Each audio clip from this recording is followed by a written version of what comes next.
గోల బాలరాజు గారు వారు న్యాయవాది, న్యాయ విద్యలో వారు పిహెచ్డి కూడా పొందారు. మరి అతి తక్కువ వయసులోనే మంచి విద్య, అదేవిధంగా మంచి అవకాశం వారికి ప్రజాసేవ చేయడానికి ఎమ్మెల్యేగా మొట్టమొదటిసారిగా 2014లో అచ్చంపేట నుంచి గెలిచారు. మళ్ళీ 2019లో కూడా రెండోసారి అచ్చంపేట నుంచి గెలిచి మొన్న కొన్ని ఓట్లతో వారు ఓడిపోవడం జరిగింది. భారతీయ జనతా పార్టీ ఈ యొక్క రాష్ట్రంలో ఒక ప్రత్యామ్నాయంగా మారుతున్న విషయాన్ని మనం గుర్తించాలి.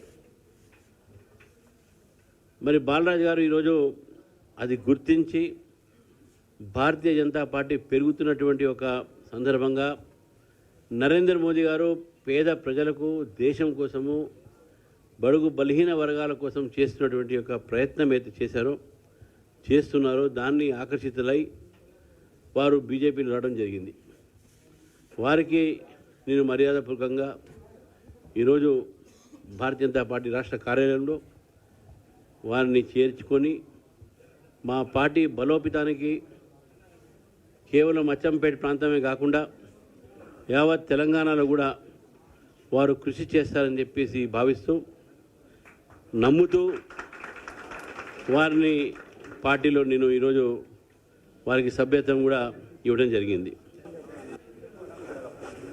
భారతీయ జనతా పార్టీ నిజం చెప్పినట్టు గత 2023 అసెంబ్లీ ఎన్నికల్లో బీజేపీకు 13.9% ఓట్లు వచ్చినాయి.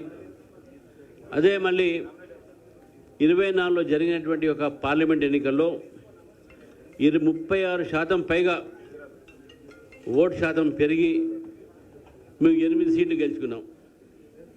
బీఆర్ఎస్కు 0.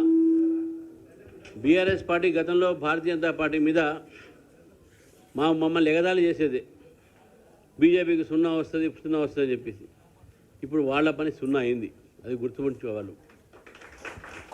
ఈరోజు నిజంగా భారతీయ జనతా పార్టీ యొక్క ఇది 36% పార్లమెంట్ ఎన్నికలే కాకుండా మొన్న 2 ఎమ్మెల్సీ జరిగినాయి. ఆ ఎన్నికల్లో కూడా టీచర్స్లో మొత్తం దాదాపు 60-70% పైగా ఓట్లు మాకే వచ్చినాయి, ఓట్లు వచ్చినాయి. అంజిరెడ్డి గారు కూడా బ్రహ్మాండమైన విజయం. కాంగ్రెస్ మీద గెలిచింది, కాంగ్రెస్ సీట్ని బీజేపీ కైవసం చేసుకునే విషయాన్ని కూడా మనం చూసిపెట్టాలి.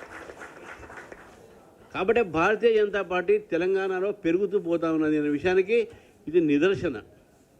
మరి చాలామంది భారతీయ జనతా పార్టీలో చేయడానికి సిద్ధంగా ఉన్నారు. మనందరం కూడా ఆహ్వానిస్తూ, మరి ఈరోజు మనం చూస్తూ ఉన్నాం, వానలు పడతా ఉన్నాయి హైదరాబాద్లో. అదేవిధంగా మనకు రైతులు కూడా చాలా నష్టపోతూ ఉన్నారు. హైదరాబాద్లో అయితే ప్రతి చోట వాటర్ క్లాగింగ్ అయ్యి ట్రాఫిక్ ప్రాబ్లము, రోగాలు వస్తున్నాయి. రోగాలతో పాటు ఈరోజు పిల్లలు కూడా చాలా సఫర్ అవుతూ ఉన్నారు. ఈ వానాకాలం వాన పడుతున్నటువంటి సందర్భంగా నేను రేవంత్ రెడ్డి గారిని ఒక సలహా వారిని అడుగుతా ఉన్నాను. అయ్యా రేవంత్ రెడ్డి గారు, ఇప్పటికైనా కొన్ని రోజులైనా హైదరాబాద్లో ఉండండి, ఊరికే తెలియపోకండి. హైదరాబాద్లో కొన్ని రోజులు ఉంటే ప్రయత్నం చేయండి. వానలు పడుతున్నాయి, ప్రజల కష్టాలు చూడండి.